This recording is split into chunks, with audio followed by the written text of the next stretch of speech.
and the literal fabric of our being, our essence, what we are created from, is unconditional love. That anything else isn't us.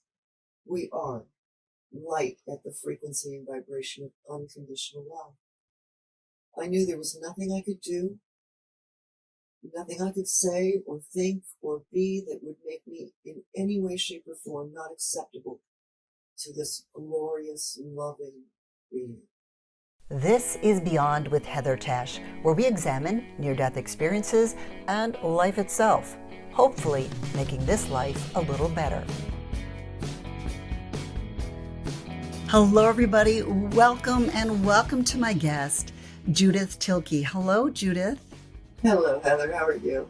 I am wonderful. I am so happy to have you here today. I am looking forward to hearing your incredible story. You've actually had a couple of near-death experiences.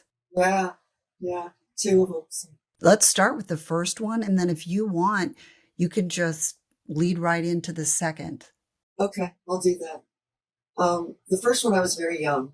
I was close to my third birthday, right around that time. My dad was in international construction. He was an engineer. And so we lived all over the world throughout my childhood. In 1963, we were in Las Palmas in the Canary Islands. And back in the 60s, people didn't think about household poisons or toxins the way we do today, so they weren't very careful with how they stored things. And I found a bottle under the bathroom sink that looked like hot chocolate, had that same color to it. And, kids are curious. We poke around, we look at things, we investigate. So I picked up this heavy glass bottle with screw cap, and I unscrew it, and the smell is overpowering. It's so bad. And I just kind of instinctively move the bottle away from my face, and it drops out of my hands. And I see the fluid spilling across the black and white tiles of the floor. And I just kind of squatted down and put my hand down flat in the liquid, just feeling it. And that was it. I was out. Whatever toxin, poison, I think it was an insecticide because they're meant to be absorbed through the skin of the insect.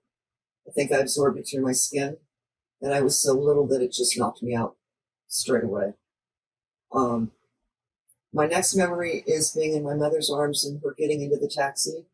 She yells at the taxi driver in Spanish, "Ándale, ándale arriba, mi hija muerta, mi hija muerta." And he's like, "Oh, Madre de Dios, Mother of God, help me." And he prays that, "Ayúdame, Madre de Dios, ayúdame." He's praying that over and over. It's a mountainous island, so very much like Hawaii, it's a volcano. And there's steep hairpin turns, and he was dodging traffic. He was kind of careening our way up and down. Mom was being thrown around in the back of the taxi. My next memory is actually at the hospital. And I'm looking down at the head and shoulders of a whole bunch of adults who are engrossed by whatever is beneath me. But I'm not aware it's me. I don't see a body. There's no connection to what's there. I just can't understand why they're ignoring me. I'm talking to them and they're not paying me any attention at all. Their focus is with whatever they're doing. So I get bored and I look around and I notice a door on the side. And I think to myself, well, I'll go over there and see what's happening. And just that quickly, I'm there. I don't have any sensation of movement. It's just idle thought. And then the door's in front of me. And it swings open. And on the other side of the door is this glorious playground. Little grassy knoll and a swing set perched on the hill.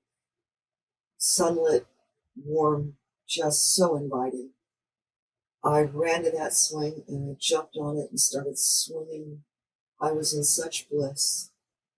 And as I hit the top of the arc of each of those swings, I literally was flying. And I would just laugh and then, go through the rest of the swing. It was just bliss, just childish bliss. I don't know how long that continued, but suddenly at the bottom of the hill, there's a woman standing there. I don't recognize her. She's just garbed in some kind of white outfit. But to my little kid's eyes, she doesn't look all that different than the nurses or the nuns from the hospital I had seen. For a long time, I just thought she was a nurse who'd come to get me off a playground somewhere. And she says, "It's time to go back now." And I said, "Oh, no, I'm not going back. I'm having fun." She says, "You've got to go back now." And I said, "Nope. I wasn't going to get off that swing. I was happy." And she says this next sentence like a spotlight on the stage to my left. She says, "If you don't go back, your mom will cry for the rest of her life." And as she says that, I see my mother collapsed in this waiting room chair, and she's sobbing her heart out. And I said, "Okay, I'll go back." So I went over and I took her hand. And as I took her hand, I was in a white, soft space with a sensation of downward movement. Like I was falling, but not an uncontrolled fall, more like a toboggan down a gentle hill kind of feeling. And it's warm and soft and comforting. I'm just flowing, and it's so easy, frictionless, no resistance at all. And then all of a sudden, from underneath me comes, I called it a razor blade for a long time because it's so sharp and so fast, and it would just cleave off a portion of me. It didn't hurt. It was startling, but it wasn't painful. But the moment that piece was gone, I couldn't remember what it was. Like I knew something was missing, but I couldn't remember what it had been taken. That happens 3 more times before I go back into my body. The whole episode replayed as a dream. You know, those dreams you have that are just replaying memories. And at the end, sometimes I would wake up with a sensation that I'd fallen back into my body. But other times, I would literally float and see the body before I came back into it. Now, I don't remember doing that with my 3-year-old self. Just that's how the dream would end. It would end one of 2 ways. And it would replay once a week on average for the next 43 years. Literally till I had my second MBE. I didn't know I'd had a near-death experience. That wasn't part of the conversation, part of the zeitgeist, part of anybody's awareness in 63. So I didn't even consider that, right? It was just a story my mom told about, this accidental poisoning thing. When I did talk to her about it years later, after the second NDE, when I realized what had happened, she said I was unconscious from the moment she found me on the bathroom floor, and I was semi-conscious when I was returned to her by the hospital staff.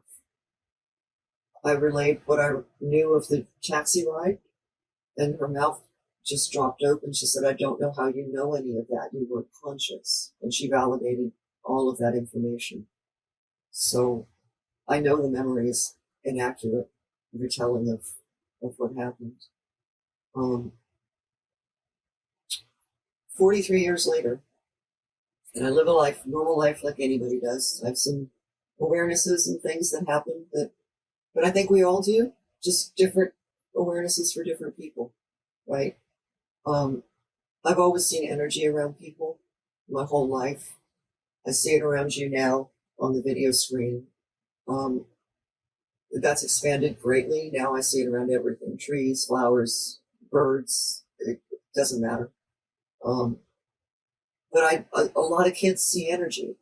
So I don't know if that would have been part of me without the experience, right? Or if it was just something I brought back with me as a part of the experience. But the rest of life was just really very normal. 2005 in December, I had pneumonia. The doctor thought it had cleared. I thought it had cleared. And it was persisting in the bottoms of my lungs. By April, I had turned septic and didn't know it. I was just tired. You work a couple jobs, you're a single parent. Tired is not an unusual state of being. So you do not think, oh, I'm dying. There's something wrong. You know, I just thought I needed to catch up on some sleep and de-stress maybe. By the first weekend in April, we had a family dinner because my brother was in town. And I had a pounding headache that would not resolve. Medication, nothing touched it. So my mom says, well, why don't you go home and get some rest, and your brother will bring your son home on his way out of town. So I said, okay. I was grateful to have the opportunity to take a break and have some time to myself. So I went home and lay down on the living room couch and went to sleep. Then I woke up 6 weeks later. My son had come home, couldn't rouse me. I was taken to hospital. I have fleeting moments where I, like a second or two of consciousness, being wheeled down a hallway and being aware it's pitch black outside the windows of the hallway. Out again. Being in a room, out again. That's just very fractured stuff. I'm standing in front of a door. It's the door to my grandmother's house. How she lived in with my Aunt Adele. So I stepped through the door. Now, I don't know how I got there. Just like I went to sleep on the couch and now I'm standing in front of this door. So this young woman greets me, and I wonder what my grandmother's doing in my Aunt Adele's kitchen. And then it strikes me that it was my Meme's last kitchen. It was her kitchen before she died. It's the house she was in when she died. So it was her kitchen. And she greets me, walks around the corner of the little aisle that had the stove in it to the dining area. And there's an archway into the living room there. And she said, I wanted you to meet some people. And she starts introducing me to a steady stream of women coming through that archway. They're dressed in different temporal modes of dress, different fashions of different era. Their hair's in their era they were in. But they're all in the prime of their life. They're all, very healthy, robust. And my Meme knew every one of them. With the exception of her sister and my grandmother, those are the only two I knew in life. Everyone else was some ancestor. And I was aware that they were ancestors of mine, but I couldn't have told you what they were to me. What Meme knew, here's great aunt, so, great whatever. She knew who they were. And I got the feeling they were from both lineages of ancestry. Like it wasn't all maternal or paternal. It was a mixture of women from both sides of my heritage. She finishes introducing me to them, and she motions to 6 of them and says, these ladies are going to go back with you while you decide. And in my head, I'm going to decide what? She says, you can go or stay. It's up to you, but they'll go back with you while you're deciding. But I don't know what she's talking about. I'm so confused. I literally was just going with the flow. But I was confused. Next, I'm in this white room. It's iridescent, like the inside of a shell, mother of pearl, kind of catching the light. And it's lit beautifully, but there's no light source to point to. It's like the space itself is light, created out of light. And there's this being whose name is Michael, who's got a beautiful androgynous face. It's kind of in a white light, right? But not necessarily a robe or a garment of some kind, just a light. This beautiful face and eyes that shone pure love, like twin spotlights. Just incredible. So powerful. So beautiful. There were 4 people on either side of him. We form a little loose circle, and it's like we're looking into a hollow tank or a three-dimensional TV set of some kind, right? And we're going through my life review. As we gather, I become aware this is my soul family, that we all incarnate together as a group and take turns. I will be someone else's advisor, guardian, at the next iteration. So you see yourself going through your life. You don't experience every moment of it day to day. You don't experience 1,000 trips you drove to work that you don't even remember, right? Those kind of go in a kind of fast forward, you're aware it happened, but it's not an experiential thing. Those moments where you're in conflict with someone, where you're at odds with someone, where you're having a dispute of some kind, the harmony's not there, you get sucked into yourself at that point, and you feel and think everything that you thought and felt in that moment. And you feel yourself saying and responding in whatever way you did to that other person. But it's a kind of split perspective, because in that same moment, you are the other person, feeling the impact of the words that you just uttered, feeling the impact of the argument, and feeling and thinking and being whoever they are in that moment. You always know how it could have gone if you'd been in harmony with each other, like what the highest outcome of that interaction could have been. And you're asked by those guides, by Michael, whoever your angel is, right? How could you have done it better? How could you have brought a more harmonious or loving outcome to this situation? And somehow you know, even if you didn't know in that moment, you now know how they felt, how you felt. If there was a misunderstanding of some kind, you know what that is, right? You're praised for the things you do that are beautiful too. It's not all about, oh, how could you have done that better? How could you have walked across the room without falling, right? Did you know you walked into this shop and they show you walk into some store and you talk to a clerk and you greet them and look them in the eye and they feel you, and maybe you're the first person all day that's treated them like they were there and acknowledge this is a person you're dealing with, not just a automaton behind it, the beautiful interactions you're praised for. Look how beautiful that loving that was. And you get to experience those too. But you're never chastised, you're never castigated.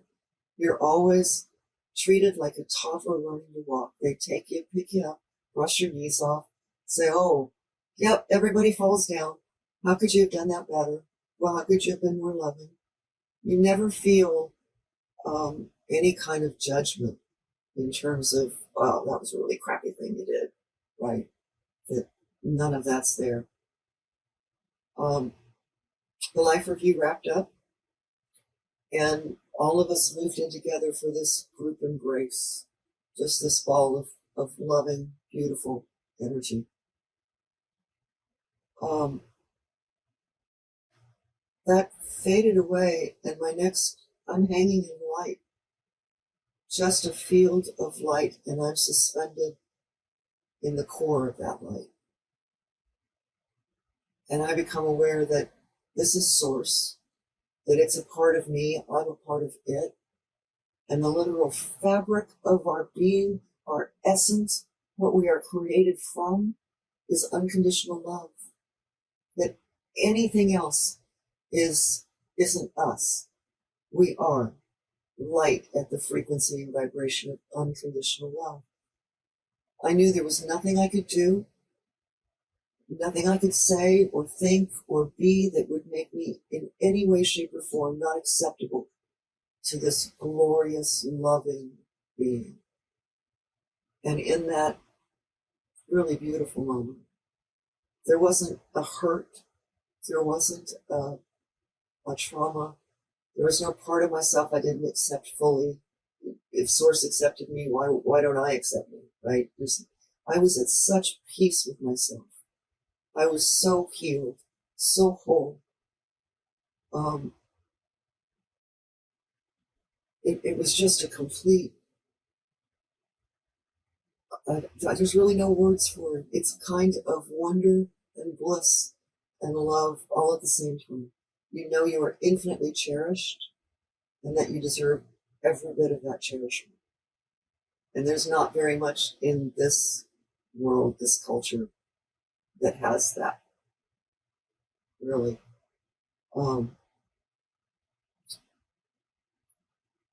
I don't know how long that lasted. It was too short and forever at the same time. I didn't remember the life review, and I didn't remember being in Source. But I knew something had changed, because when we went to my hospital room, which is what happened where I went after this, right? I knew I was at peace. I was whole. I was complete. I knew I was sick and I was in the hospital. I knew all the things I didn't know before. So I knew something had passed, but I didn't know what exactly. And it was only almost 20 years later that I came to the realization that there were family dynamics and soul agreements that needed to play out that wouldn't have played out the way they did if I had brought those memories back with me when I came back. Plus, I still had a lot of healing to do. I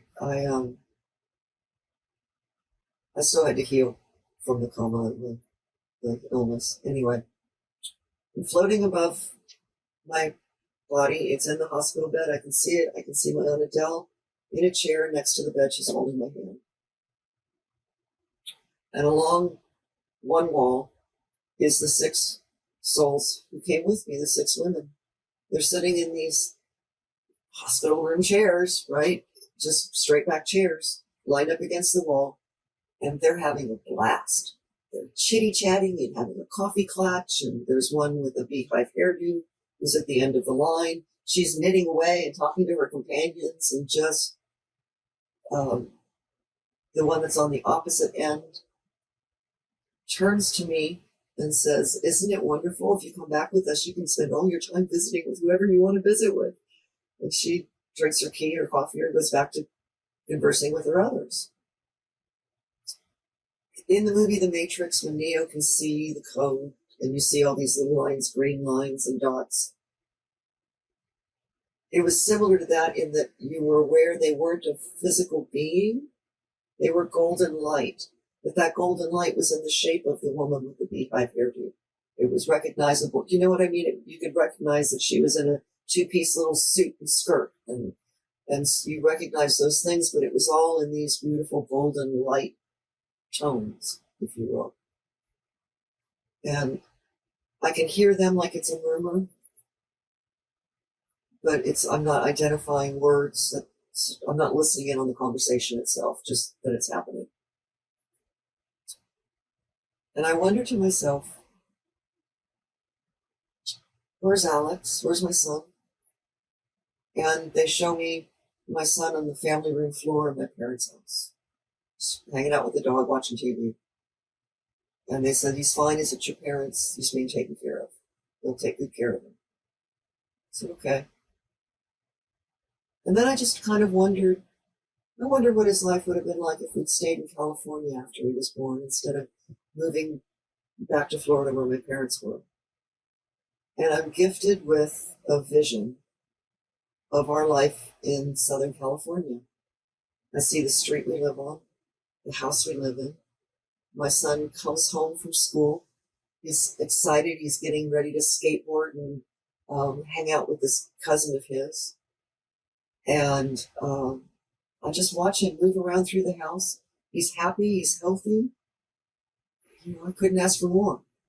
And as he walks out the door to greet his cousin, I for a moment connect with him on an empathic level, and I'm aware that he doesn't think of this cousin of his like a friend or a cousin, that this is a brother. In his heart, that's how he feels about it. And he walks out the door and the door closes, and I'm back in the hospital room again.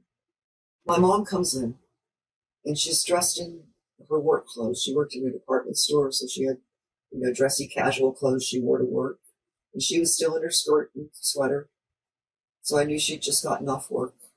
She walks in and says to my aunt, has she been awake at all? And Adele says, no, she opened her eyes and looked around a little bit, and then they didn't say anything, just closed her eyes, drifted off again. And my mom says, okay.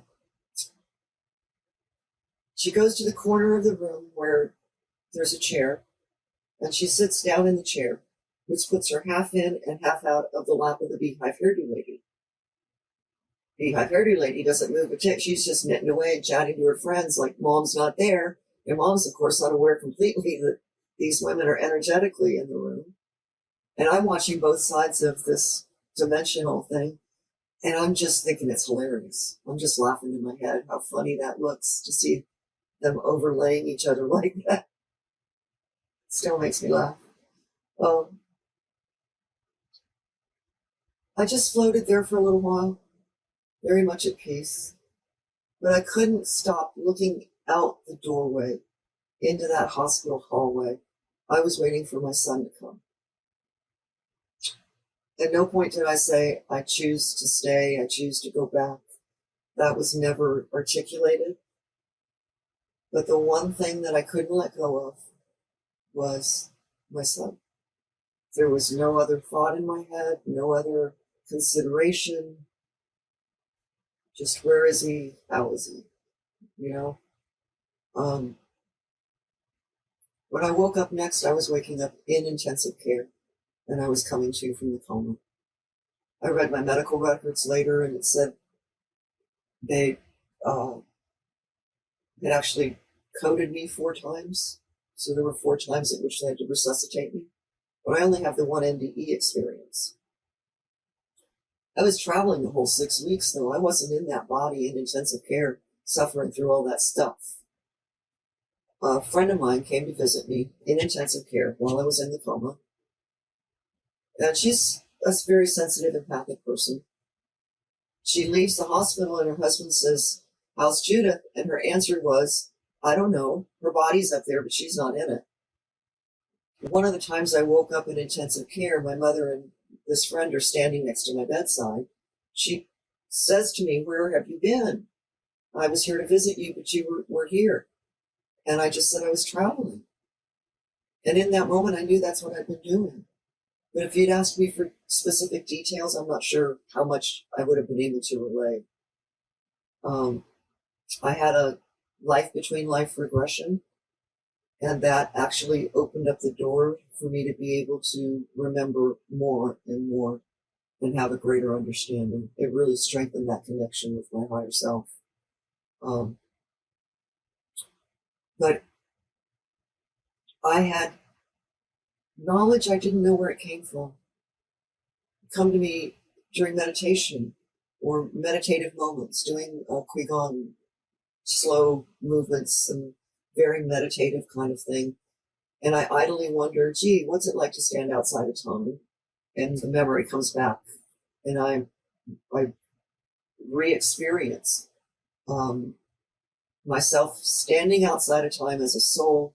There's a soul on either side of me, and all of us have parts of ourselves extruded into this gossamer web of flow, like a spiral scheme of countless cobwebs of lighted up energy just flowing. And I freaked out. I utterly, and the memory comes back. I'm like, what is that? Oh my God. So when I had the regression, the questions that I was asking for greater elucidation of were the things that had come to me as remembrances. Where did that come from? Is it accurate? Is it real? Is it my imagination? So my list of questions, a lot of them were just validating information that I had remembered. I met souls and knew who they were, knew I'd had lifetimes with them, what those lifetimes were like. It was just an instant recognition, but on a much deeper level than we do when we meet people now, or when we're embodied. I remember planning my life. We all plan our lives before we get here. We all know when that physical body will run out, at what point in the experience. And we plan who we have that lifetime with, what we want to focus on, what lessons we want to undergo. You know, but really we embody because it's fun. And it's the other side of being an energy. We are electrical beings. We move from a negative to positive polarity all the time. We move from embodiment to energetic, back and forth. And each new incarnation, we're tweaking what we're learning. If you want to learn about being a parent, you're going to figure out every aspect of that.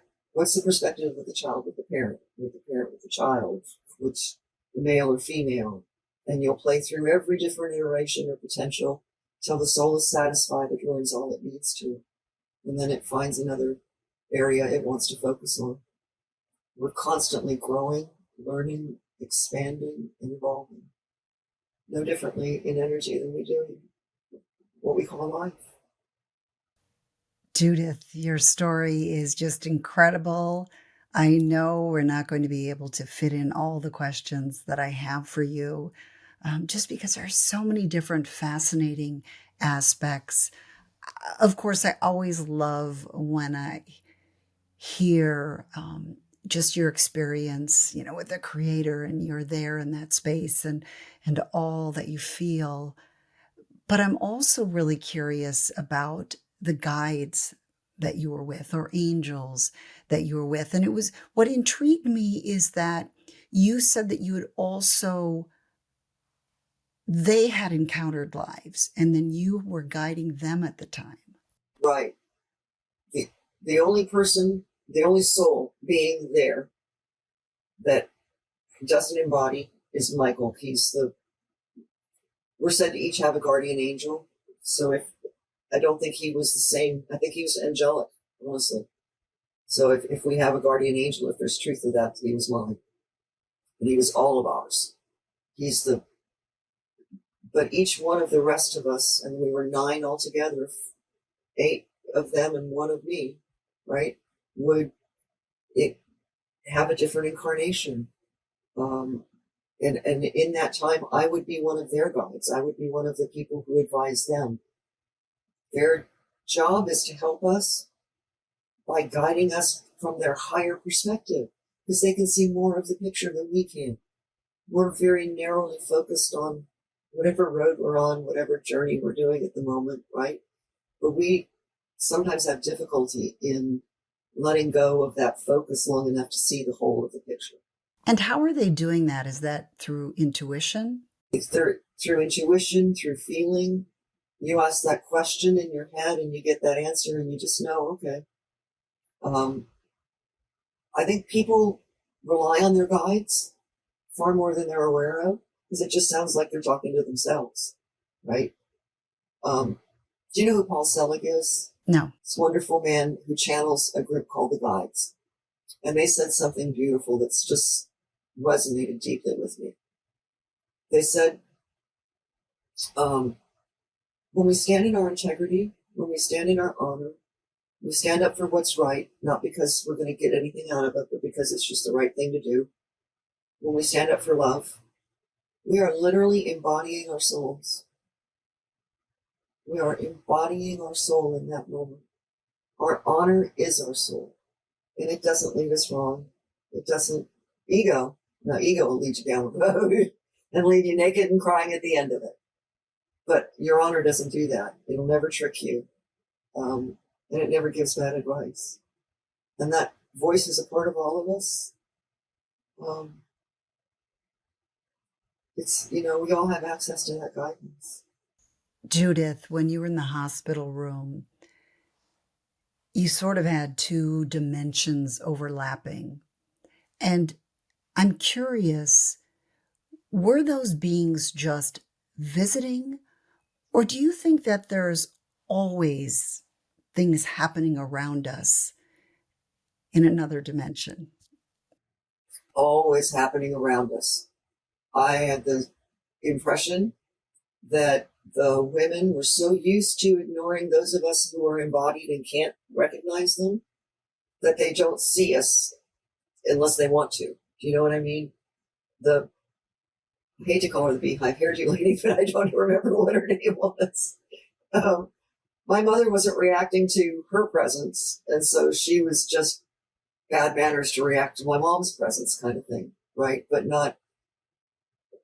We see 1% of just the visible spectrum of light, and that's only a tiny percentage of the whole spectrum of frequency and vibration. And it's all in this same space with me. I can only see and perceive a small part of that. And in that in-between state, where I had 1 foot in each frequency, bizarrely, I could see both of them at the same time. I think people who are mediums, clairvoyants, who routinely see people in energy, who see spirits, I think they have that same capacity, that they have kind of access to both of those frequencies and vibration. And so they can see the energetic world as well as this physical world. You said there's nothing that we can do to be rejected. You didn't feel any judgment. I'm curious if you have any thoughts or insight on people that have hellish experiences. I think that has a lot to do with their acceptance of themselves. To what level do they accept themselves? The only person I've ever encountered who had a negative NDE was a heroin addict and accidentally overdosed. And he said he was standing on top of a ziggurat, proselytizing to a whole crowd of people, 100 or more people at the base of this pyramid, right? And he watches like a nuclear holocaust kind of conflagration explode out and consume the congregation, and then zoom up the ziggurat and consume him as well. And he knew in that moment that he'd caused the deaths of thousands. Those are his words. When he came to, he never touched heroin again. He still had addiction problems, don't get me wrong, it wasn't a miraculous thing, but his drug of choice was no longer heroin, right? So I really think that self-acceptance has a lot to do with it.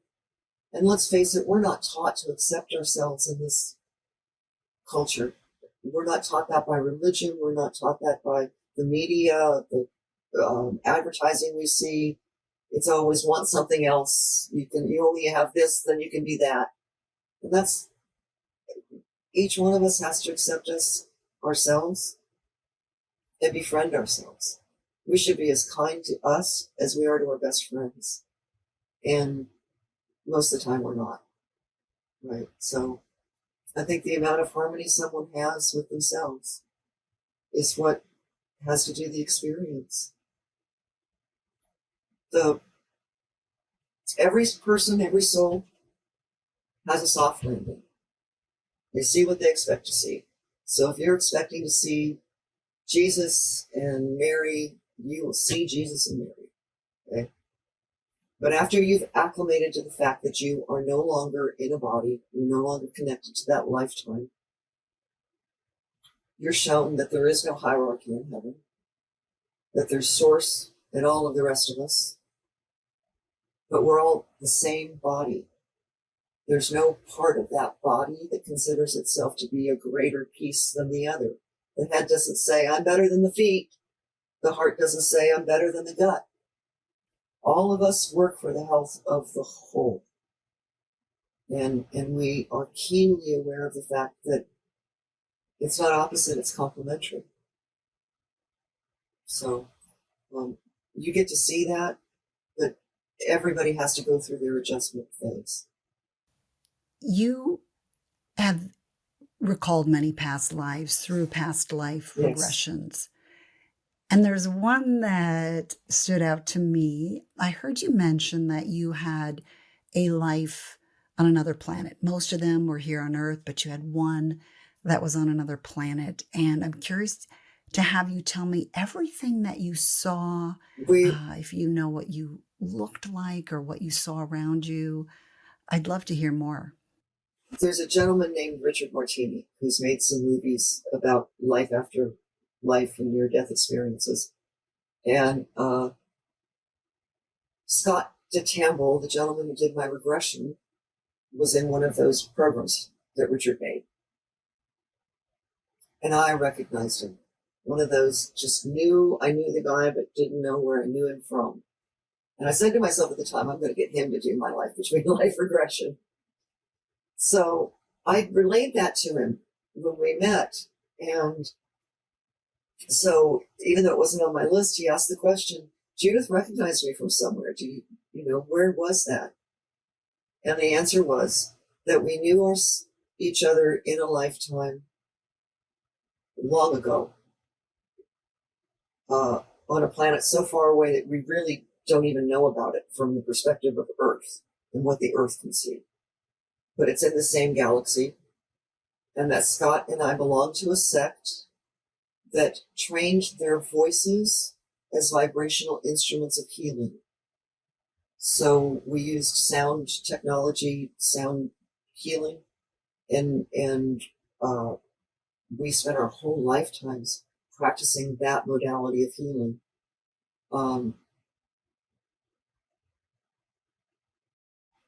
He was a woman in that lifetime. We were friends, we knew each other and worked together. But it wasn't just a women's only sect. You know there were men and women there as well. So did you look like humans? For the most part, yes. Just, we had a radiance that these bodies don't have. Now, I don't know what about that environment or, that level of enlightenment or energetics came with it. But we were radiant beings, and we saw others as radiant beings. And that's how we would know what tone and frequency to use, because we would bring them back to that level of radiance. It was like tuning them, like a biotuning kind of thing. Do you recall any of the landscape? Not really. It's some beautiful garden that we're in. And I just know who we are, why we're there, and what we do. You know what I mean? But it's not I don't have a whole memory of that lifetime as a unit. Now, I did have a past, there's a life between life regression and a past life regression. And I had one of those back in the 80s. You touch the lives that have meaning for this life and what stage of life you're at when you have the regression, right? I reviewed 3 or 4 lives. And in one, I was just a peasant girl married to a guy who drank a lot. Worked at the local manor house as a maid. Nothing big or fancy special. He comes home one night, drunk, knocks over a lantern, sets the place on fire. He pulls me out, but leaves our infant daughter in, and I go in to get her and perish. The connection is, I was married to an alcoholic at that point. Now, it wasn't the same soul, right? It wasn't the same soul.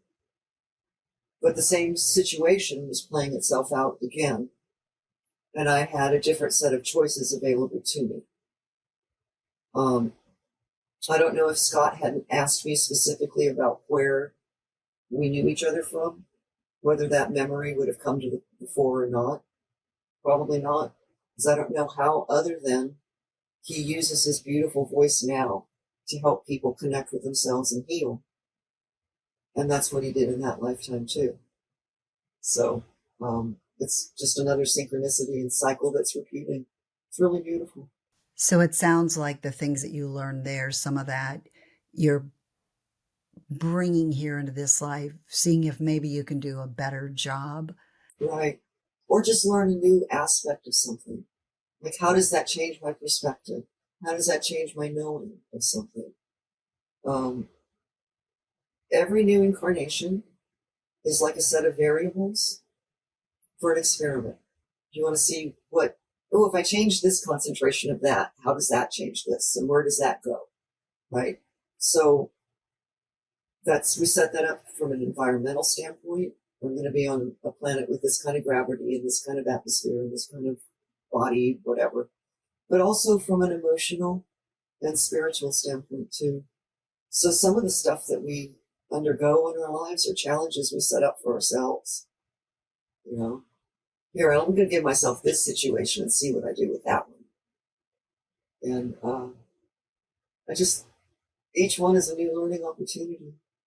Speaking of learning, you had a life review. How does that change the way you live now? I don't take myself as seriously. I accept myself far more readily. I've worked really hard on not judging people. I'll judge their actions, right? But not them. It's not the soul of that person that's doing whatever action doesn't come from love. But each and every one of us has a whole spectrum of behavior that we're capable of. It's called human behavior. It's called trauma that makes you sit in one behavior over another or repeat something that's not good for you over and over and over again. And the more you understand yourself, the more you accept yourself, the more harmony you have with you, the more harmony you can have with the rest of the world, the people you interact with, the family you deal with every day. I'm curious if there were any situations in your life review that you recalled when you came back and you thought, I need to repair something I did. Oh, yeah. We all have weird things that meant something to us, right? Usually it's an awareness, mostly after the fact, that we inadvertently hurt someone's feelings, right? Miscommunication and misunderstanding, the two big ones. And I'll just use an example from my own life. A dear friend of mine got a haircut, and my first reaction was like, oh, honey, I'm not so sure about it. And she got offended. Like I should have just, do you like it? Oh, wonderful. I'm so, I should have landed on this end instead of just blunt honesty, which is my first reaction is just me. But I shouldn't have been me right there. I should have been much more diplomatic. And I would have not hurt her feelings. And inadvertently, I ended up tanking the friendship because I could see later how that was the start of a separation between us in an unemotional level. So now I am so much more diplomatic. I have a cousin who said, wow, you're so good at that. And I'm thinking, I'm really not, but I'm working on it. I take that extra beat to just take that second and find a kind of middle ground. You know what I mean? So that I don't inadvertently hurt somebody's feelings. Don't leave a misunderstanding behind. That's an interesting one because I will say that I've learned there are some friends that want me to be honest with them, and there are some friends that don't. And so I may be very honest with one and less so with another when it comes to something like that. Yeah, exactly. Yeah. So yeah, it's amazing how much of those little things that are really so much more important than the stuff we focus on. Because all we take with us to the other side is our knowledge and love. That's it. Our experience, which is what we know, and love. The car, the house, the mansion, the job, the fancy clothes, the high-powered whatever doesn't translate. So that's not what we focus on when we're on the other side. We focus on this. Did we have a good time talking to each other? Did we meet each other with respect and equity? Did I deal compassionately with whoever, whatever I was doing at the time? That's the stuff we take with us. That's the stuff that's important. Well, I've certainly had a good time with this conversation. I know, and I know my audience is enjoying it too. If somebody wants to reach out to you, do you have a way that they can contact you? Certainly. Judith.tylke@gmail.com. Anybody has a question or they want to have some more information about something, more than welcome to email me, honest. Yeah, I enjoy actually talking to people. And so anyone that wants, please reach out. I will make sure to include that too in the description if any of you missed that. Judith, if there's one thing that you want people to take away from the things that we talked about, what would that be? There is nothing to fear from the transition we call death. This lovely man reached out to me after I had my first interview. He said, I'm in my 70s and I really want to believe. He says, but what besides your experience convinces you? And I had to start thinking about it in a different way, like what's the pragmatic approach? And two things struck me. People have been having NDEs for thousands of years. The Tibetan Book of the Dead is about a monk's NDE experience, right? And I'm not sure they know how old that book is. Doesn't matter, good, bad, religious, when it happened, where it happened, how long the person was down or what they died of. The commonality in all of those experiences is consciousness continues. It's the one message that's common to all of them. We go through the thing we call birth to a thing we call death, but every moment of that experience is about change. And what is it that we take with us is us. I recognize that's me in elementary school. I recognize that's me in high school. That's me as a single person. That's me as a married person. The continuity comes from recognizing you as you. And we continue and recognize that consciousness as ourselves. How is that any different than any of the other change that we undergo through life? Very well said. Judith, I have so enjoyed this. I feel like when I do these episodes with people, I always gain a new friend, and I loved talking to you here and then both our conversation as well before we started. Oh, I thoroughly enjoyed it as well, Heather. Thank you so much for having me. It's been my real pleasure. Thank you so much for being here. Absolutely, the pleasure is all mine. Thank you.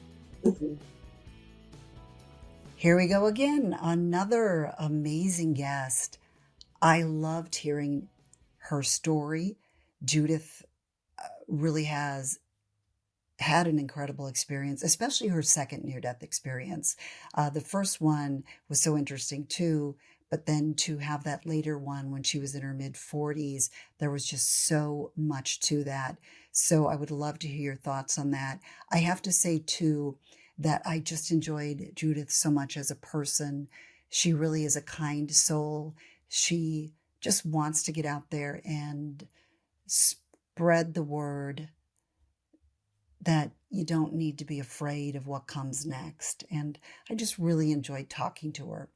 But please share in the comments what stood out most to you.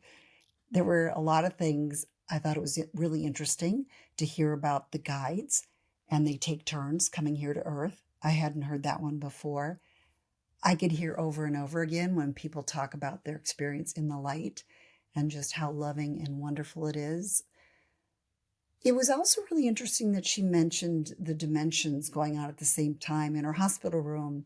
You could see two things at once. That was really interesting, and interesting that she said, oh yeah, that's going on all the time, all around us. So please share your thoughts on that. Put them in the comments. If you prefer just to say I made it to the end, I love that too. And of course, you can always comment about Bubbie. I always love to hear your thoughts on Bubbie sharing the stage here.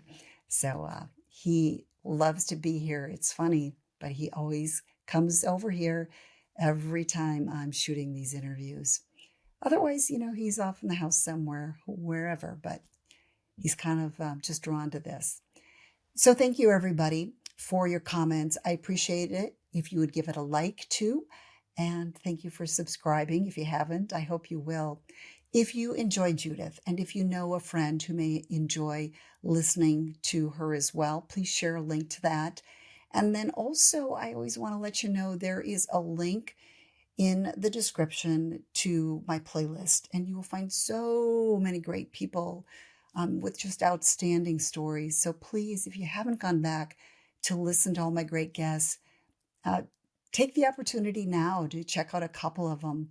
I've got that link there in the description, and then also have a link there Judith left her email. She mentioned it, of course, to you, but I'll put it there just in case you didn't catch it. Thank you, everybody, for joining me today. I guess it's time to wrap up because Bubbie has taken off. I'm really grateful that you were here, and I'm grateful for you showing up week after week. Have a wonderful day. I hope I'll see you in the next episode. Thanks for joining me on Beyond with Heather Tesch. Please add comments and questions you'd like future guests to answer. Also, if you liked what you heard, please hit the thumbs up button and subscribe. That'll help keep this podcast going. You can also go to Beyond with Heather Tesch to look for more episodes.